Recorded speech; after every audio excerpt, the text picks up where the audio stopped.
What's going on, y'all? Site Perspectives, giofvcks. And in this video, this is going to be a series of videos, different parts, part 1, part 2, part 3, and so forth, where I'm going to be discussing narcissistic mothers and their daughters, and the relationships between the mother and daughter, the dynamics, the narcissistic family unit, if you will.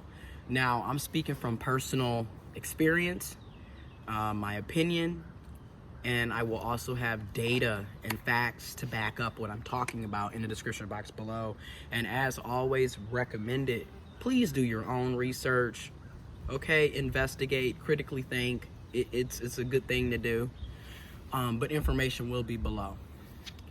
But let's talk about it. When I look at the relationship between my mother and grandmother, it has always been a very toxic, dysfunctional, hit or miss, no real stability. And when I look at the relationship that I have with my family, it's pretty much the same thing. It's like, in these types of relationships, if this is what you're constantly growing up with and being around, and then you wonder why, as an adult, you don't really have any healthy functioning, you don't have any real healthy functioning relationships, this is kind of why. You're a product of your environment to a large extent, and we tend to copy what we see, emulate what we see, and it's really up to us to break those toxic cycles and break those generational curses, if you will. So let's talk about it. My grandmother, and disclaimer, right? Disclaimer. I love my grandmother. I love my mother. I love my uncle. I loved my grandfather. I miss my grandfather. In my opinion, everyone has good, bad, and ugly in between. Nobody is perfect. Nobody is 100% good. Nobody's 100% bad. The problem is when you're always doing something that's bad and negative, and then acting like you don't know that this is causing pain and discomfort to others, and you never want to learn. That's where it's obvious that this person doesn't want to reflect and be held accountable. You don't want to be around people who are like that. And narcissistic people are like that. Toxic people are like that. That's why I'm really big on saying, put up your healthy boundaries, establish your healthy boundaries, and know when to cut people off or when to distance yourself from people who are toxic and narcissistic and dysfunctional, because it gets old. It gets old, and you can't be around people that are always caught up in some woe is me shit and always in chaos. You can't. So let's talk about it. So the relationship was just always unstable, dysfunctional, hit or miss. And a lot of people talk about this when we talk about narcissism. You notice it's almost like you notice the similarities between narcissistic personality disorder and people being bipolar, because it's like, that's their personality. You never know who the hell you're going to be coming into touch with. You never know if this person is going to be happy, nice, caring, loving, or are they going to be evil, angry, mad, bitter, aggressive, volatile? You never know. And because of that, a lot of us that grew up in these households, we're always walking on eggshells. You're always trying to tailor how you're going to interact, what you're going to say, what you're going to do. I mean, you're hyper vigilant. You're on high alert to make sure that what you're saying and doing isn't going to cause the narcissistic, dysfunctional person, toxic person in question to flip out on you. And with my grandmother, that's what we've all had to live with. And then when my grandfather was alive, it was the same thing. I didn't have to deal with a lot of abuse from my grandfather as much as my mother and uncle and grandmother had to deal with. So,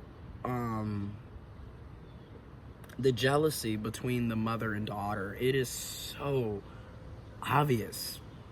It don't make sense. How in the hell do you have kids and you're jealous of your children? There's a problem. Like, how are you jealous of your child? How do you have hate and animosity towards your own children, your own offspring? And if you notice, this is how narcissistic people are. They view everybody as competition, and they're viewing their own children as competition. You know, this is why, if you notice, narcissistic people, they don't really want to see you succeed. They don't want to help you succeed because they don't want you to be better than them, because they view you getting your life in order, getting your life on track as competition, as a negative.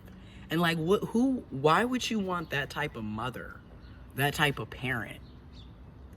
You know, really isn't trying to see you succeed, isn't trying to help you better yourself, isn't trying to do shit but cause more barriers, more problems, always adding insult to injury. That's basically how it is with narcissistic parents.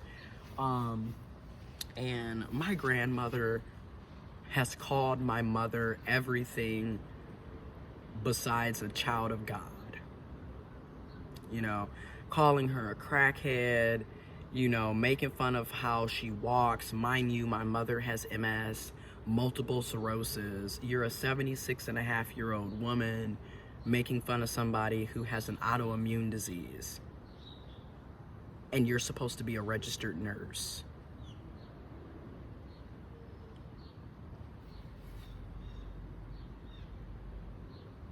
Let that marinate. Let that marinate. Let it simmer a little bit, because this is what's been going on my entire life.